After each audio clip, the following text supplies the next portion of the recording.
nëse shohim kur njeriu vdes, them në spital,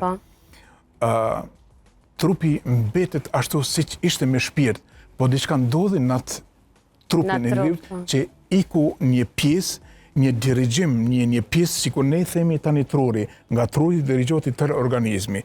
Me ndikimin e funksionit fiziologjik të trurit, ne mund të lëvizim duart, muskulaturën, eshtrat. Nëse ndërprehet, sikur kemi smunin e hernjeve diskale apo ngushtimin e kanalit spinal, që është plotësisht i ngushtuar dhe nuk ka më inervacion, nuk mund të lëviz pacienti fare, është në karrocë. Do të janë ndryshime të shumta, shoh po tani mbet trupi, diçka iku dul nga trupi dhe tani trupi po dëmtohet, po humb funksionin.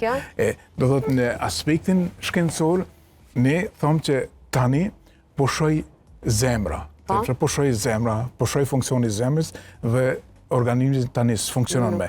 Pasi zemra funksionon si pompë.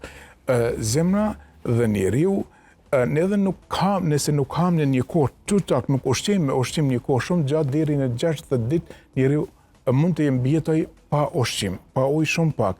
Edhe nëse nuk ushqimi fare, do thotë zemra funksionon sepse ne marrim oksigjenin nga jashtë, i largojmë dioksidin e karbonit dhe kjo mjafton për funksionin e qelizave të indjeve të organet cilat i kemi në organizëm.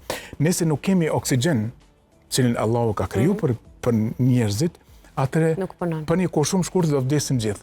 Dhe njerëz thonë, po shoj zemra, tani vdiq pacienti, ose ka pas ndonjë smundje, një aksident, ndonjë smundje kanceroze, apo dire gjakut sepse është dëmtuar një arteri dhe tani përfundoi.